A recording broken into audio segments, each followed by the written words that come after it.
Hey, welcome into Locky Top Sports. This is episode 21. Great to see you guys. Great to be here. Great to be anywhere. I'm joined here today with my boy Naveen and my boy Andrew. We're coming at a little bit different time this week, so we had to switch up our schedule a little bit. But nonetheless, we got a lot of stuff to unpack for you guys today. So we'll start right into it with the leadoff. Tennessee baseball, man, they've had quite the week after getting just blown out and embarrassed by Vanderbilt. And to be fair, I think we were playing some of our midweek guys against Vanderbilt that you would have saw typically pitching and playing during our midweek games earlier in the year before we got into postseason. But nonetheless, as a Tennessee fan, you never want to see us lose to Vanderbilt. Andrew, you got any good takeaways from seeing that ugly score that we put up earlier in the week against the Commodores? I'd just like to formally apologize to all Tennessee baseball fans. In the games that I watch this team in the postseason, I think the record is like 0-6 now. It's rough. That's including, SEC tournament and the regionals and College World Series. The Notre Dame, the Virginia a few years ago, the Texas. I mean, yeah, I can't count. I can't recall exactly every single one, but 0-6 is pretty bad. Nice little bagel. And I would like to say I will not be catching the rest of the SEC tournament. I don't want to jinx it. Better to stay away, huh? Hey, whatever it takes. You guys ever seen that Bud Light commercial a few years ago where the guy goes to the basement and then every time he comes with the beer, touchdown, and he's like, and then he's pens them beers, and then he goes back to grab beers again, touchdown, and he's like, fuck it, I'm gonna just go back to the basement. I'm not even watching, just whatever it takes. Whatever it takes. That's hey. For them to win, that's what I'm willing to do. So I guess you're going to go to the Tennessee Vol fan bomb shelter or lost shelter, I guess, in this situation and just try to stay away. Yeah, I think the shelter must be pretty good, over the years of the miseries that we had. I'd imagine it's like a pretty nice bunker, very very big and cozy. So. Yeah, it is unfortunate that's kind of played out for you, man. But no need to apologize. I think Tony Vitello was being really deliberate, I think, on what he was doing. We're not trying to tire out our pitchers. So I think there's a method to the madness. But nonetheless, we're playing tonight in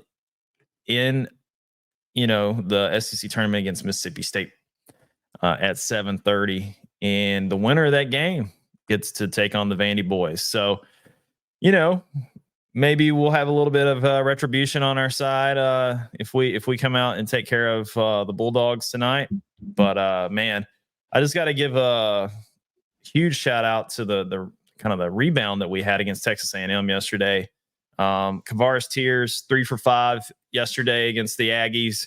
He had a home run and he had a game high 4 RBIs yesterday. So great offensive performance from a guy that we've been depending on the majority of the year with KT out there just doing, the Lord's work and taking care of the Aggies yesterday. We also had some great pitching from our boy Stamos and Causey, and then our boy Kirby Cannell came out and closed the deal. So you can see there's trends with the pitching throughout the SEC tournament, and it's all things that we've kind of alluded to previously in our previous podcast about how I think Tony's going to be very deliberate, and there's going to be a lot more thought that goes into the way that we do our pitching rotation going into the SEC tournament and then into the postseason, because we don't want to be in a situation where we're gassed and we don't have enough arms to get us to the finish line.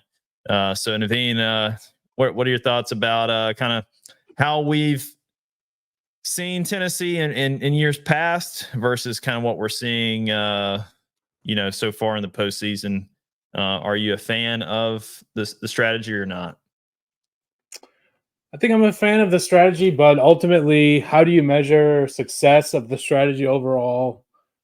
Need something here. Yeah, you gotta get some bling bling. on my ring finger.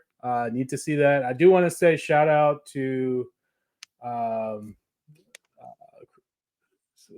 Christian Moore for SEMO. That's right. For being the SEC game Triple Crown winner. So he had a 429 batting average in SEC games, 20 home runs, and 41 RBIs. And that's coming from your leadoff hitter. So that's a lot of power. It's a lot of pop. I guess that's the analytics play. You got to make him the more at bat. Absolutely. And I love that for Christian Moore. I will say the thing that makes me redneck fucking mad about that whole thing is Christian Moore is the first Triple Crown winner in SEC history to not win SEC Player of the Year. That is true, but I will say that I guess Charlie Congdon, he rakes. He rakes. So I do get it. That's but one thing. Go ahead. Sorry, go ahead. Is it just for SEC games, like the criteria, or is it for all games, but just picking the best player in the conference? Just the SEC games. So I guess it's a creative way to give someone an award. Tilt it, yeah. But overall, Charlie Congdon, he's probably the best player in college baseball. So don't want to discredit him. I think that we should see strong performances in SEC tournament going forward. We got a regional coming up, super regionals, and then Omaha. So that's our path forward.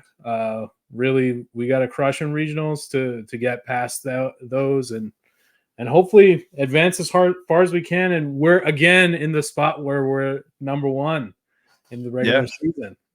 Seems to be something that most of our sports are flirting with these days. So that's great to see. It's good to be, in this spot. Great to be a Tennessee Vol, but gotta have a finish, right? Regular season only means so much. So need to see that excellence carry through. Sure. I mean, I hear you. And it kind of goes back to what we were talking about last week with, if there's a game to be played, there's a game to be won. And I still subscribe to that idea to a certain degree. I would argue, though, that the regular season SEC, whether it's in baseball and basketball, is probably more prestigious just to me because you're looking at the entire body of work and not some round robin tournament over a 3 or 4 day period of time. Yeah. Do you guys think this SEC Player of the Snub versus the basketball Player of the Year, which was a bigger snub? Dalton for basketball Player of the Year, Connect, or Dalton Connect? It's not even close. Yeah, I'll say Dalton Connect, just crazy performer. Just you can't really ask for a better baseball player. I think you would rather have Charlie Congdon than Christian Moore. So I'll define it as that, right? I would not. Yeah, I mean, Charlie Condon's pretty good, but because you don't want Zach Edey on your team, but you would want Charlie on your team. Okay, that's fair. Yeah. So that's how I would define it. I'd also argue there was no better player than Dalton Connect in college basketball. Exactly. This past year. So. Yeah. So Josh, any what are our keys to and just just hitting? You just go out there, hit the ball, put it in play. And I know for all the baseball purists out there and anybody with really any baseball experience, you're like, oh man, it's low hanging fruit. But that's what I say, man. Just everybody's exhausted at this point. I think it's like the third or fourth round of the tournament. Mm-hmm. The people that are fighting for their postseason lives are going to continue to just gnaw away and try to extend their season. And then, you got the likes of Tennessee. It depends on who comes in tonight, whether it's the team that played Vanderbilt or the team that played A&M yesterday. So I think that's going to be very foretelling on kind of like where Tennessee's mind is going. We come out strong, we start putting the ball in play. But if our bats are quiet like they were against Vanderbilt and other inopportune times throughout the season, I know it's kind of sounding nitpicky, and it's very hard to nitpick over a team that put up the offensive numbers that Tennessee has this year. But man, when they go cold, they go ice cold. I don't want to see that be a trend to continue throughout the postseason. So our pitching is going to be, fine. If however long we stay in the SEC tournament, I know Tony's not going to ride these arms very long, like I've said previously, but that's all.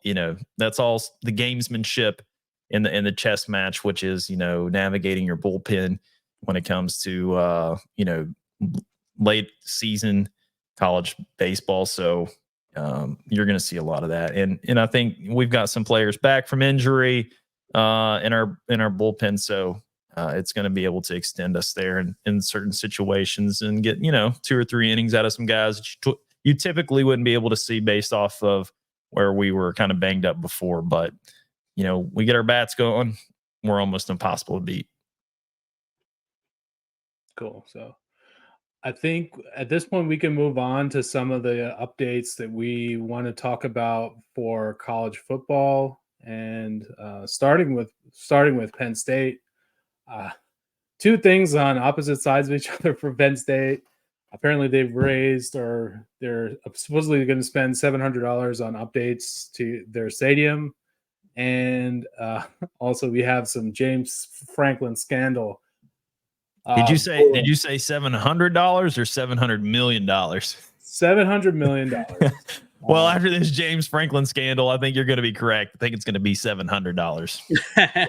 So Josh, why don't you explain to the audience what's going on with the scandal? Yeah, so apparently James Franklin has interfered with medical staff, with medical decisions that the trainers and the doctors there at Penn State have obviously opined in their professional capacity, said that certain players shouldn't be playing. And it reminds me of, Billy Bob, there in Friday Night Lights, where, got Coach played by John Voight, just saying, yeah, he's going to play no matter what, or, and the team's running back, shooting the cortisone shot there in his shredded ACL, like send him back out there. I don't care what the doctor says, we're going to ride this pony all the way to the end. But I would say James Franklin's, pivot from medical opinions of these doctors are probably a lot more egregious, in my opinion, and more disgusting. For example, and this hasn't obviously been proven. These are all reports. Here at Lucky Top Sports, we do not slander anyone. But I would say based on these reports, they're very ugly. And where there's smoke, there's fire most times. But he wanted to medically disqualify one of his student athletes for an attempted suicide, which ultimately that's problematic in itself. You talk about mental health, and I think as a society we're trying to do better addressing those kind of things. And when you take someone that is struggling with their mental health out of their comfort zone, and people that care about them, i.e. their football team, their brothers on the team, and then also strip away their scholarship, making it more difficult to go to class and finish your degree. And, those things can catastrophize and turn into more tragic things. So James Franklin, if that's true, coupled with, your track record from when you were a head coach at Vanderbilt, where you were a head coach while some of your players raped a girl in the dorms on campus and are now serving prison time, I just think that makes you a pathetic piece of shit. And I don't think you need to be around, 21, year old kids anymore. I would not want my child to play for James Franklin. Outside of these allegations, if you go all the way back to his time at Vanderbilt, I think his character and his track record has shown that he's not somebody that needs to be employed by Penn State anymore or in the coaching profession. Well, Andy, any thoughts on this? If the allegations are true, and I would agree with Josh, it's unfortunate because I feel like, college sports overall, not just football, have sort of shifted towards, finding out figuring out ways to pay the players and getting them the, things that they deserve, not just room and board, but some kind of compensation for the revenue that these players continue to bring. $700 million, right? Like that the board approved, for the football team to spend, because they know that year after year they sell out their 100,000 seat stadium, make tons of money. So like I feel like we as a society slash, I guess like the whole, sports, we're doing the right thing, sort of. Maybe you can argue how right, but, we were doing the right thing towards, making those steps to, pay the players properly, taking care of them. And then we hear news like this, where, and like, as Josh mentioned, with the mental health and all, it's just like a nasty news, and very, very disappointing. Like how much more our colleges or these programs gonna continue to exploit these athletes, and leave them vulnerable. Yeah, and you think about an institution like Penn State. I mean, we're not too far removed from the Jerry Sandusky situation, where we had to cover up with that. So if I'm Penn State, like if I'm the chancellor or president of that school, regardless of really the merit, I guess, of how extreme this interference was. Obviously, there was some type of interference from James Franklin. To me, if I'm the chancellor, he's fired. He's gone. It's just much easier to just cut sling load now and try to move forward as a school, and because this does nothing but hinder the reputation of Penn State. Yeah, I mean, my thoughts on it are, this is like the third massive scandal I know about from Penn State. First would be like in the 70s, they had a rapist that was hidden by the team. And then they had Jerry Sandusky and his scandal come out, I guess in about 10 years ago. But that was going on for years. And then now we have James Franklin. It seems like one step forward, two steps back, consistently with Penn State. Seems like no matter what, there's skeletons in the closet. Yeah, I think it's just Big Ten country. I mean, because you can look at that, you can look at Larry Nassar. There's a lot of issues going on in Big Ten schools. Yeah, and a lot of issues, a lot of cover-ups too. So I think that's a massive part about this. And I mean, speaking to a little bit of the credibility of who is making these allegations, they're saying that like official team doctors were making these. So it seems legit, but again, everything will, take its due process in court. Well, you just think about it as a physician. Think about the dedication that you've spent on and basically the investment that you've spent on your career to become a medical doctor. You're not going to throw that away over making up some bullshit on James Franklin. Yeah. And you take an oath, right? You take a Hippocratic oath as a doctor to like treat your patients honestly. And it seems like James Franklin does not give a fuck about Hippocratic oath. So, or people. Or just like making decisions in the game. Not the best coach. So yeah, take out his lack of coaching talent on the field performance. He looks like he's just a scum of the earth. Yeah. All right.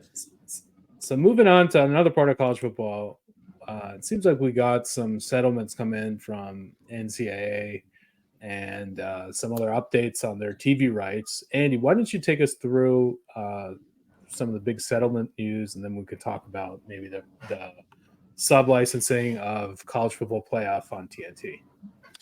Yeah, I think this is good. Again, I've always, as you guys know, I've always been a proponent of players getting paid. Even the transfer portal, as much as it annoys all of us fans from having to, keep track of new players and sort of, get heartbroken after a player you loved, leaving your team and such. But I've always been a proponent of, paying. On the player side, and I felt like this is the right move. I like that they're retroactively going back and sort of trying to figure out all the players, going back all the way until 2016 to pay out. It's going to be a large sum of money.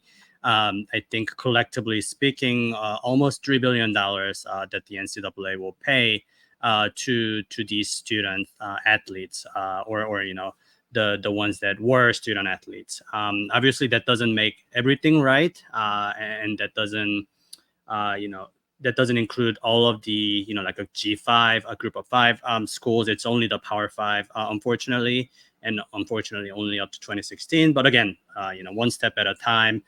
It's the right thing to do, and very very happy to see that.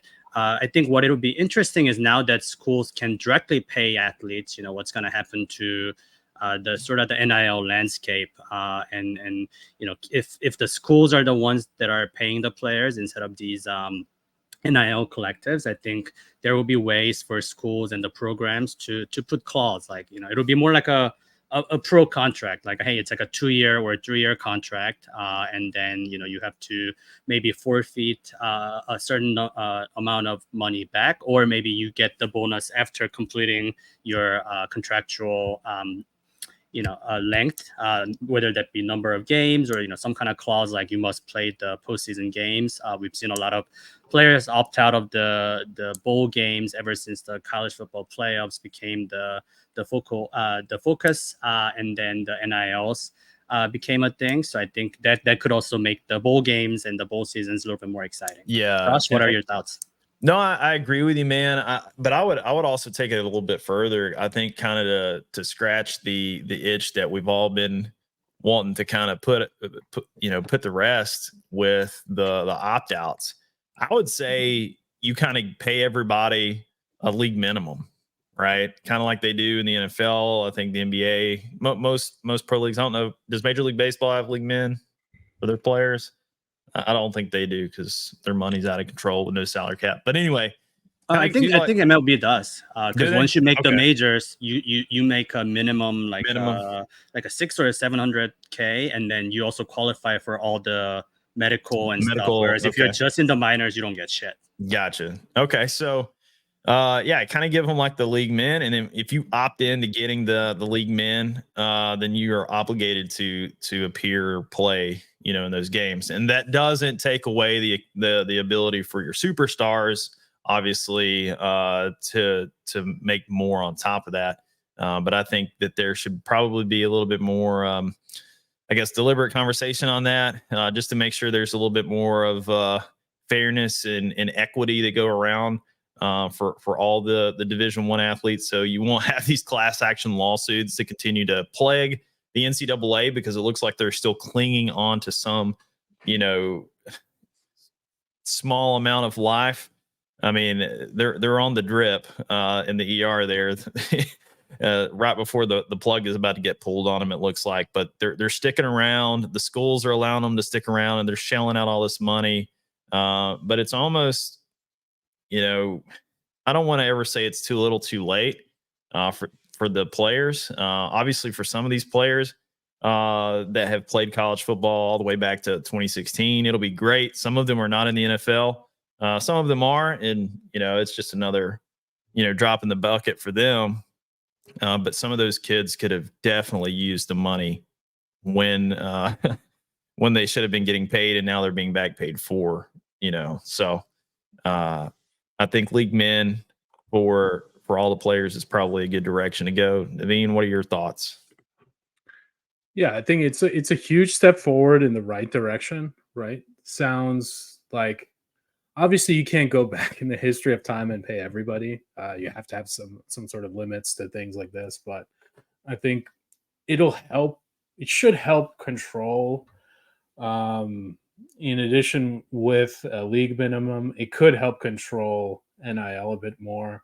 You could help curb some of the transfer every year, unlimited, unrestricted free agent every year type of situations that we deal with. All these merchants out here in the portal, dude, just trying to rack and stack all the cash they can.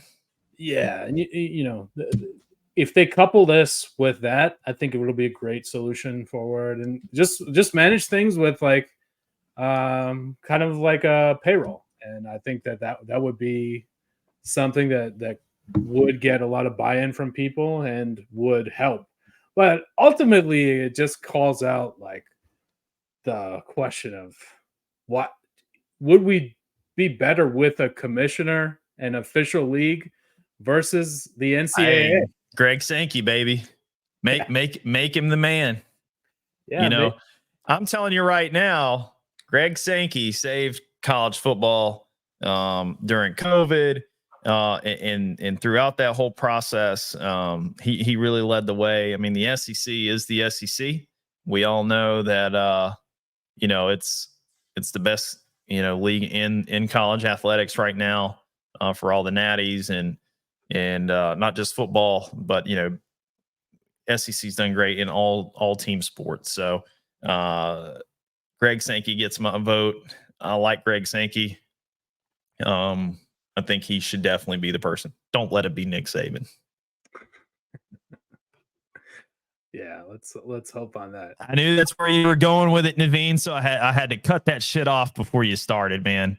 Like, yeah, man. Like, I know I'm serious. Like, I have a sneaky feeling it might not be Naveen, but maybe Big Texas or some of your known associates out there would be on board with Nick Saban being the czar of college football.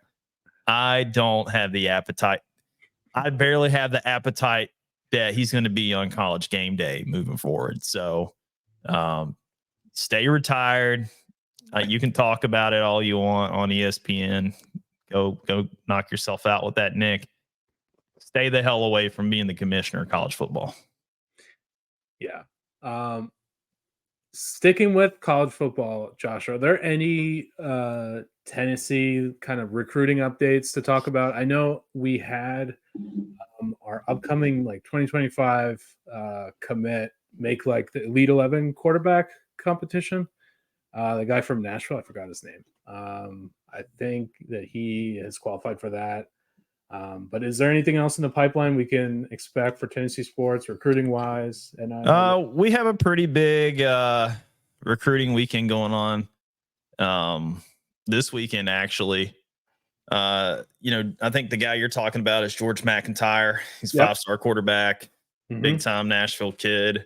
Loved his commitment video. It was almost very Peyton Manning-esque. It's funny because his grandfather coached at Vanderbilt, but he's a Tennessee fan, so go figure. But yeah, we've got some guys that'll be on campus this week. A lot of 5 stars. I think the biggest one that we're looking at is trying to flip from Southern Cal is a kid by the name of Isaiah Gibson. He's a 5-star defensive end, and I think if we could get him, man, it'd be a great piece to kind of replace the number 1 overall draft pick in the 2025 draft, which will be James Pierce, your starting defensive end for your Tennessee Vols. For those that aren't familiar with who James Pierce is, if you don't know who JP is by now, as a Tennessee fan, you've been living under a rock. And for the rest of college football, I promise you're going to know who JP is throughout this season. But Isaiah Gibson, getting him in. He's from Warner Robins High School down in Georgia. We've had some kids play at Tennessee from Warner Robins High School, so we've got a good relationship down there, and hopefully we can get him to flip his commitment. But having George McIntyre in town helps. He's a great recruiter. He's been getting some of the wide receivers out there to sign with Tennessee in his class. So full momentum going into this weekend. I want to give a shout out to Josh Heupel. There's been pictures circulating around with him with some of the recruits. Man, Josh Heupel's just such a good football guy, dude. I know, and this is how I could tell. It's because the footwear etiquette, right? He's been taking some heat because he's posting some pictures with recruits with wearing slides with no socks. If that doesn't scream, I'm a football coach, and that's all I care about. I'm not really in tune with the latest trends of how you should appropriately wear your slides. I got to give my hat, take it right off to Josh. He's just a dude out there.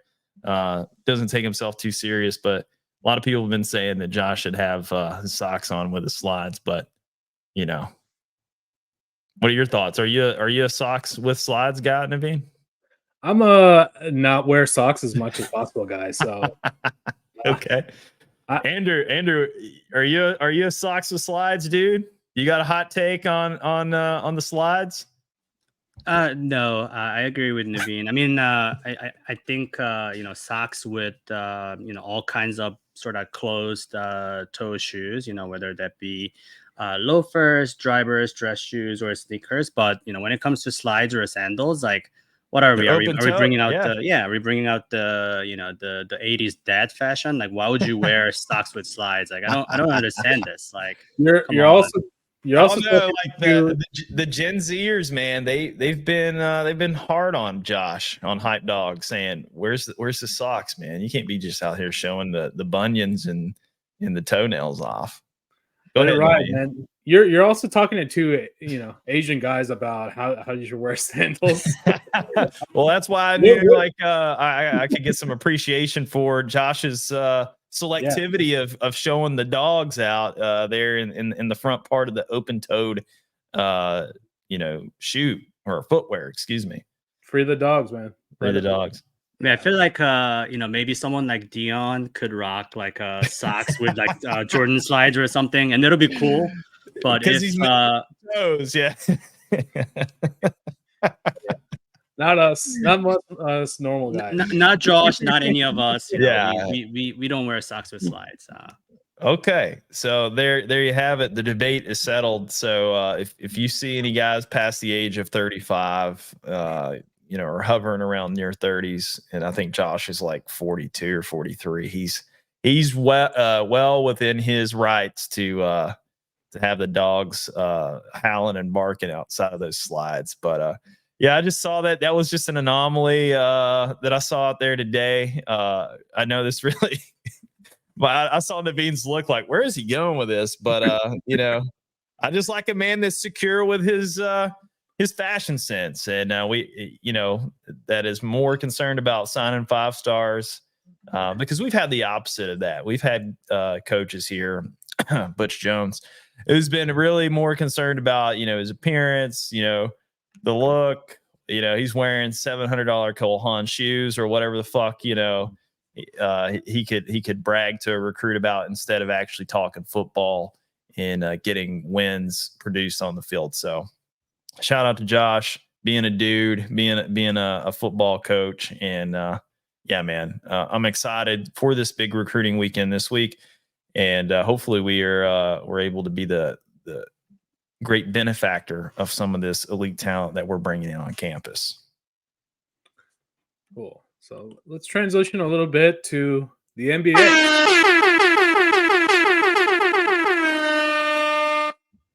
So we got from the point we left off last week. We were in the second round. Now we're in the conference finals. T-Wolves, baby. Let's go. T-Wolves.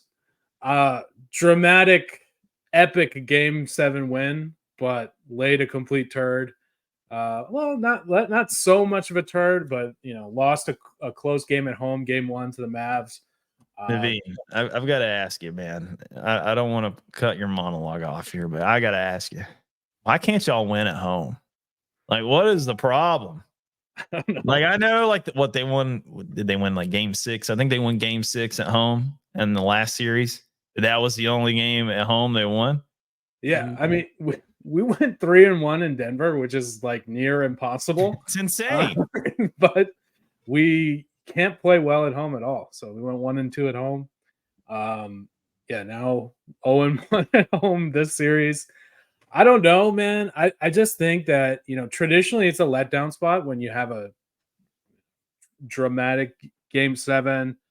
You might not be completely up for Game 1, but I think we have a team, or we have a style of play that should travel. We're kind of like Tennessee basketball. We have lockdown, kind of boa constrictor defense. But we got bit by the python that is Kyrie. He smoked us. Luka got his usual 30, but man, Kyrie and Luka did their things, but man, Gobert is killing y'all, man. Yeah, it's tough. It's tough. Rudy is hard to watch. I'm not a T-Wolves fan, by any stretch of the imagination, I'll be honest. I do love them. They are kind of the darlings of the NBA playoffs this year.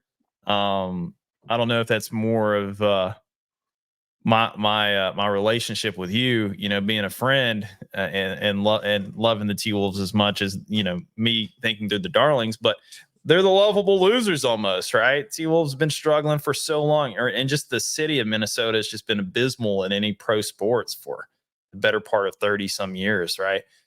So, you want to see them, win, but my God, they're not doing themselves any favors. And then when I sit there and I watch your boy Rudy just suck so bad, I can only imagine as a Timberwolves fan, how do you feel when you see that lanky fuck out there just sucking the way he does? Yeah, so it kind of, I don't know, man, because it's a tough balance between him and Karl Anthony Towns. I think Karl Anthony Towns is a little bit more frustrating because he can play to elite Yeah, level. you have an expectation, right? Yeah, and then it was kind of like which Karl Anthony Towns is going to show up. It's kind of similar to Anthony Davis. Are we going to see an even number or odd number game where he shows up? Well, that kind of checks out for Kentucky players. Yeah, I mean it's every other with those guys. Yeah, look at that, Kentucky catching strays. Yeah, that always. So I just don't know how to really fathom it, but at this point, we should be able to figure it out. We got a huge game 2 tonight, so super excited for that. T-Wolves are favored by 5.5, so maybe that's a strong signal that T-Wolves No, man. You don't think know. No, I think you're gonna get down there too, man. I know I've been a bastion of optimism for the T-Wolves. I got the and everything for you guys, trying to will you.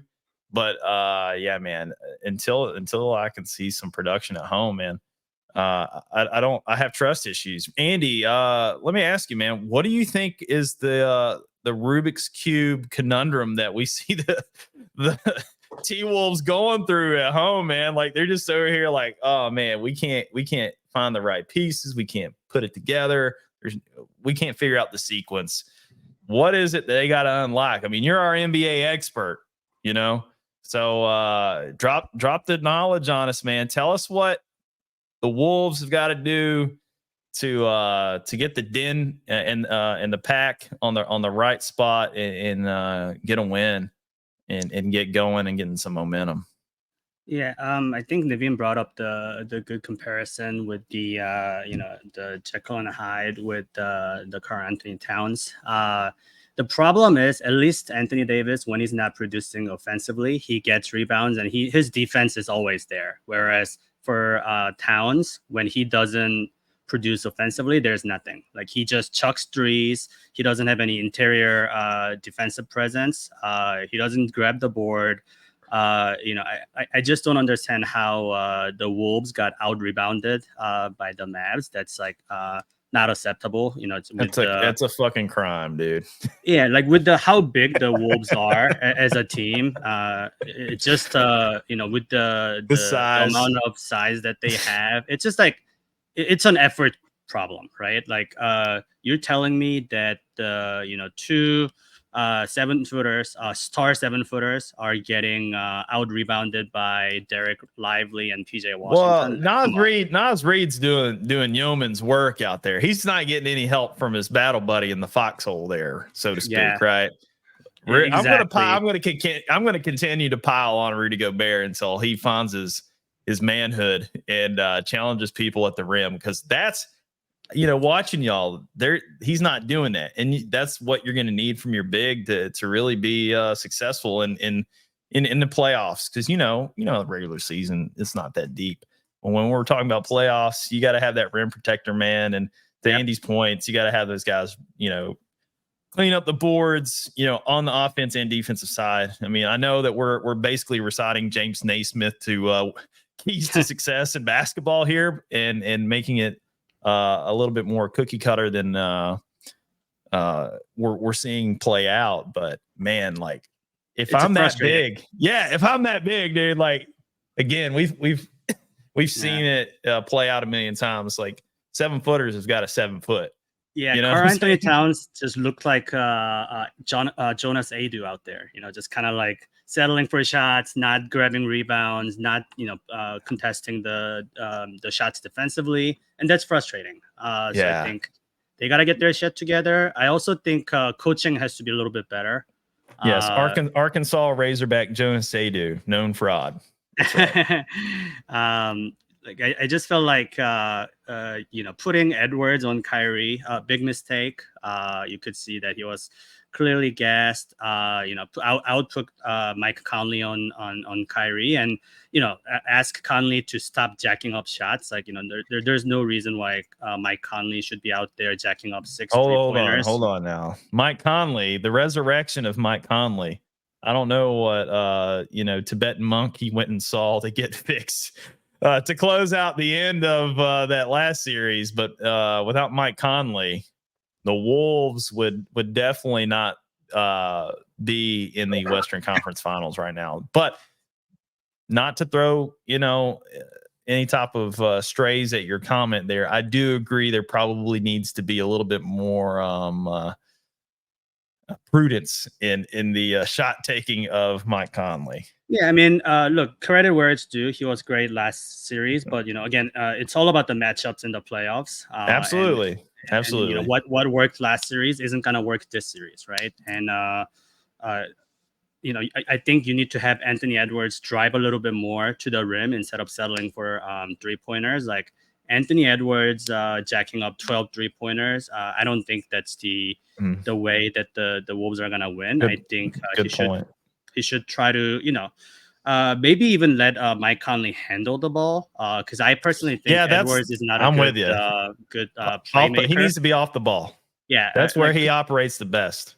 He just kind of holds on to the ball for like 15-20 seconds and like make a pass with like 5 seconds left on the shot clock. It's just a bad basketball.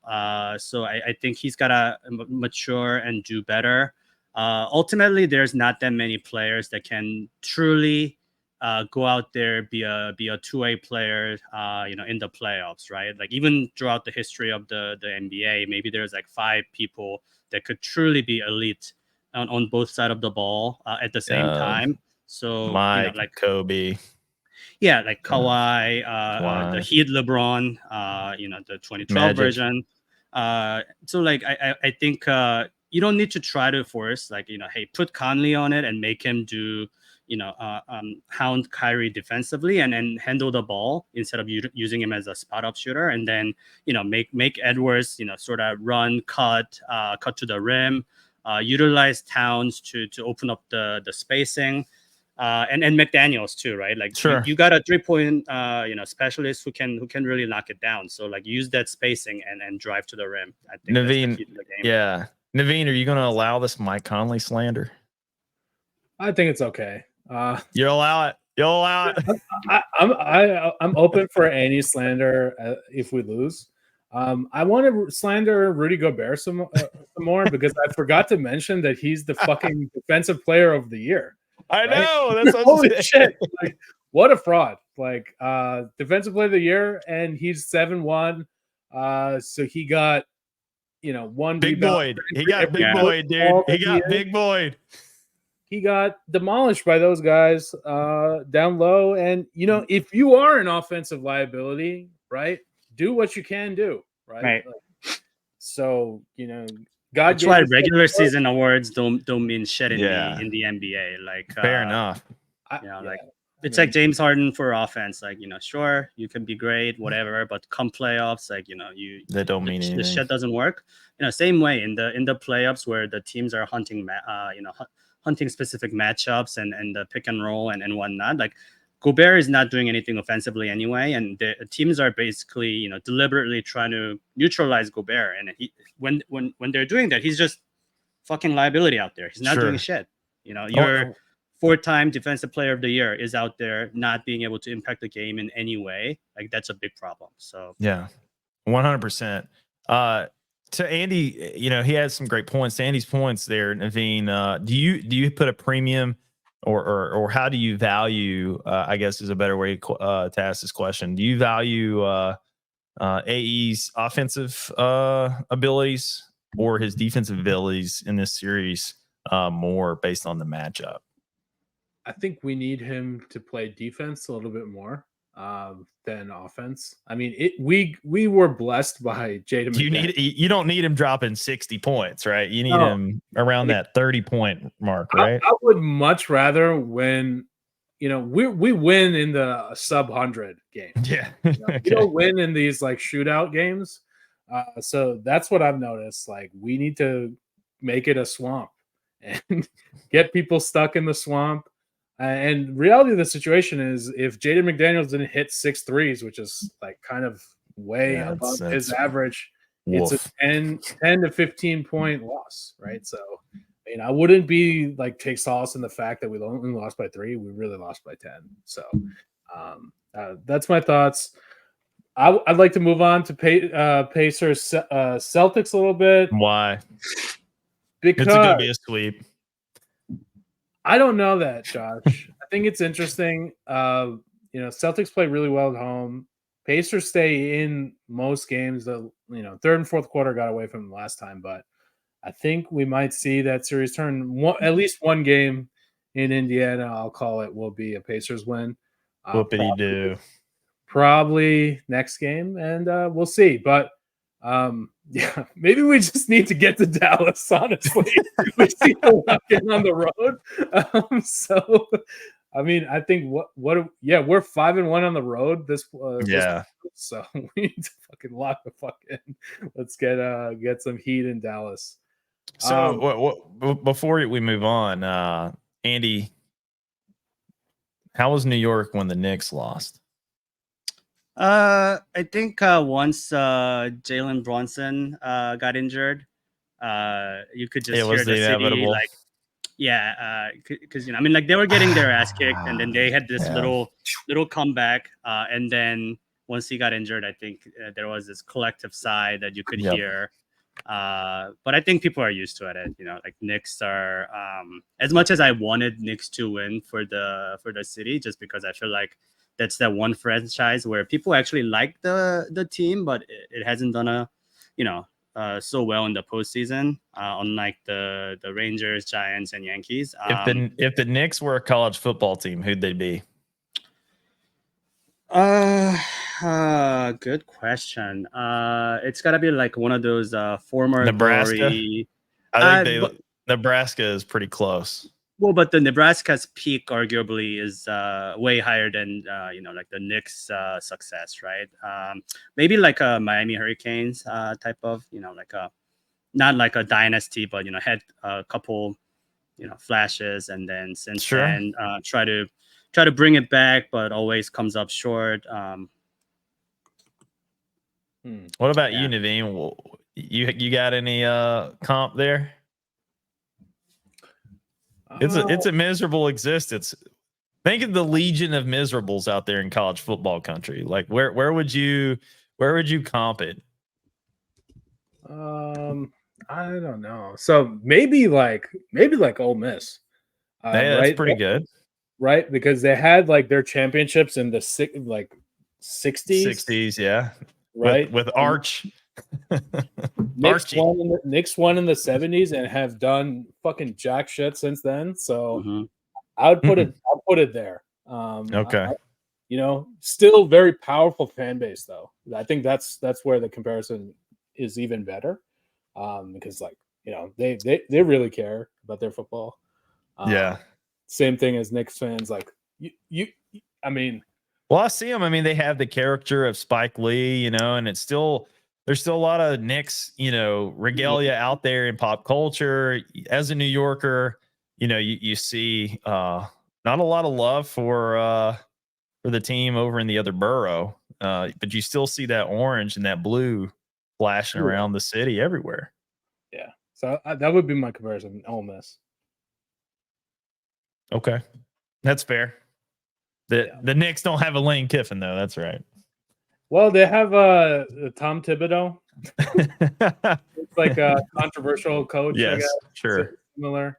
And someone brought this up on ESPN, and it's always like, the Knicks were too injured to win, but has any Tom Thibodeau team ever been healthy. No, I mean, you even go back to the Bulls. He ruined the Bulls, man.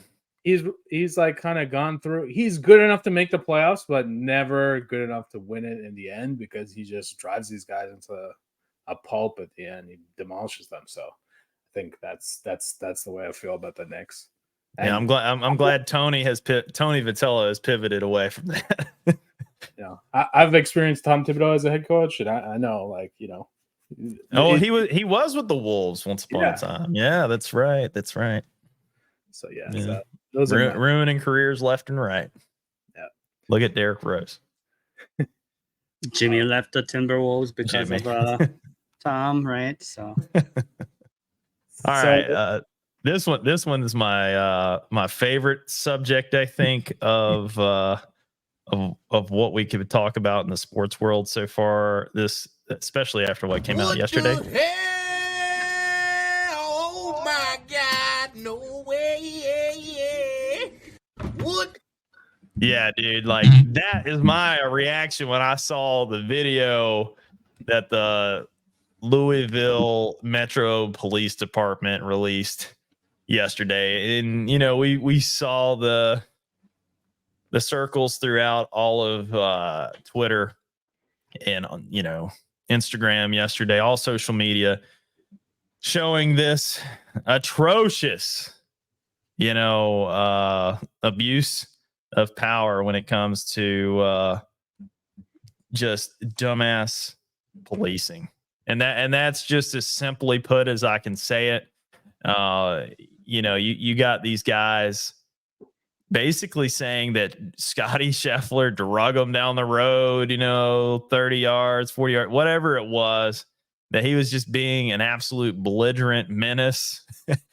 And none of those things were even close to being true. Andy, what was your initial reaction when you saw albeit it's kind of grainy, not the best filmography by any stretch of the imagination, but there's no body cam footage, so that's a red flag all in itself. But what was your reaction when you saw that video? I mean, I don't think I was surprised by it. I think I expected kind of exactly the video that surfaced. That was kind of like my expectation from last week when it happened. Like, I thought, oh wow, this can't be real. Like, no way.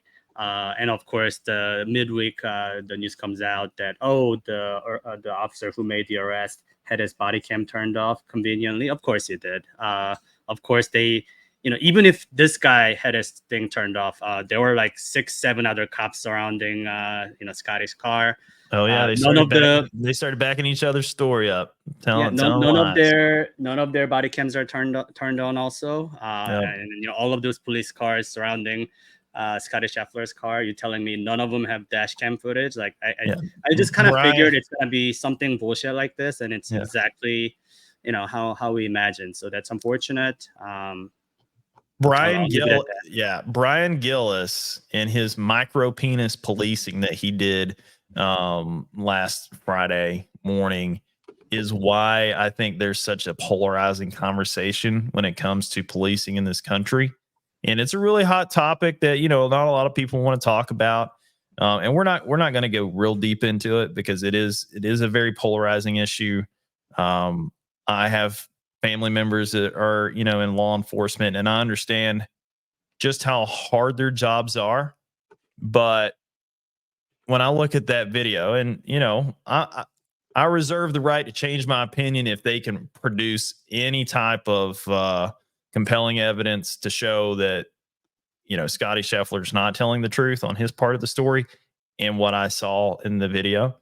But people like Detective Brian Gillis and his cronies during that traffic stop, because that's all it really was, and then it turned into a fucking 3-ring circus, is the type of police officers that make it really, really difficult for good police officers to do their job.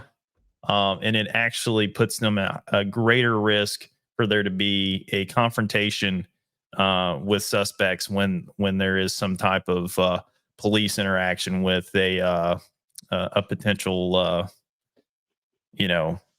suspect, if they're in breaking the law, or at a traffic stop or something like that. So it only amps up the rhetoric on both sides, and the way that Scottie handled it. We talked about that in the last episode, but if I'm Scottie Scheffler at this point, I'm going to own the city of Louisville. Naveen, let me get your thoughts on this, man. Like, I just can't fathom how this doesn't go to court and there's some type of civil litigation coming from the Scheffler camp. What do you think? Yeah, I just like, he's so pure of a guy. Like, he seems like a type of guy that just wants to kind of move past it. So like, I'm sure his lawyers want to, raise hell and own Louisville, but I don't know if he's the type of guy to like really make a huge deal or own Louisville over this. He kind of just wants, I think, like, after this, I just be like, yo, can we move on to this? What? Yeah. Can you just fucking know that if I ever have to come back here, I'm Scottie Scheffler. I'm the number one player. You should know that, I'm just trying to go play golf. It's not like I'm a random person trying to sneak into an event. So those are basically my thoughts. And I just think that, PGA will look at this and say, like, no way we're going to play at this course again. I kind of like, they lost it, So. Yeah, no, I absolutely agree with you, man. And I say unfortunately because I'm mad for Scottie, right? And I'm mad for a lot of people that have been unjustly policed by cops throughout this country. So that's kind of where I would like to see Scottie own the Louisville Police Department with some type of civil litigation here. And by no means am I bashing cops that go out there and do the right thing. I know what they're doing on a day-to-day basis is unlike any experience that most of us have in our entire lives. And I thank them and for their service and all that stuff. But this type of stuff is what resonates with people. It's it's the thing that gets passed around the media countless times, and it gives the police forces writ large across the country a bad rap. And again, like I said earlier, it just makes the good cops that are out there trying to protect and serve their jobs entirely harder. And it's already a difficult job that they're put in a moral pretzel literally every single day on almost every encounter that they have with people. So hopefully they'll do some more to this Brian Gillis guy than just laying him off for a couple weeks, taking his gun and badge away, and really doing some corrective training and education for him. If it was me, if I'm police chief, that guy's out of here, man. Andy, you got any closing thoughts on the Scottie thing? No, I think you guys summarized it pretty well. I don't think Scheffler's camp will go to the legal battle just because, what do you get out of it, right? Well, they're going to have to go to a legal. They're going to have to go to a legal battle because they're not going to drop the charges. The district attorneys already came out and said they're still going to prosecute. Well, it's really unfortunate because in these types of things, again, like Scheffler's camp has nothing to gain, and then even if the Louisville Metro ends up paying out X amount of dollars, right? Like at the end of the day, that's just taxpayers, which is the whole unfortunate part about this. It's not like these police across different areas of the country have not had these types of things before. Does it really make a meaningful difference? I mean, Louisville Metro has been in the national news for quite a while. Seems like it's not going to do anything, so it's unfortunate. Again, I don't want to make any other observations or comments on this, but I do hope that this will be hopefully now that it's gotten enough press, it'll sort of make everybody aware, and that if that leads to a little bit better sort of processes and the treatments for everyone, that's I guess something good that came out of it. So cool. So we want to kind of get back to some picks for you guys. Right now we're sitting at 56%. I think we had a little bit of a regression to the mean here, but we're still firing. I want to talk about 2 picks, one for today and one for tomorrow. I think right now I would recommend going with Cubs -1.5 plus 110. We have Imanaga pitching for the Cubs, probably the number one sensation in baseball right now. Japanese guy that wasn't touted as much as Otani or Yamamoto, but is crushing the NL. I think he's 5 or 6-0 right now, sub 2 ERA. If you haven't seen him pitch, it's pretty nasty. He has really kind of awkward release and doesn't really throw so hard, but he's a great pitcher regardless. So as of right now, nobody's really figured it out. So I'd recommend going Cubs here. And then I have Pacers game 3 over 22.5. I think Andy and I were talking about this earlier. Like, no matter what, these two teams just score a lot of points. Pacers love to shoot threes. It's a very frenetic pace, and especially at home, they love to chuck that ball up. So no reason it's going to go under 22.5. I think it's only, they played, 7 times so far. It's only gone under 220, 225 once. So it's usually in the 240s or 250s, etc. So, feel free to happily blast on Pacers Celtics over 22.5. Josh? All right, yeah. So I got Rangers money line -105. I would just like to take an opportunity to publicly apologize to it's our residential hockey expert Frankie Ice. Man, he tried to tell me about the Rangers, and I gave him a really hard time. So here I am.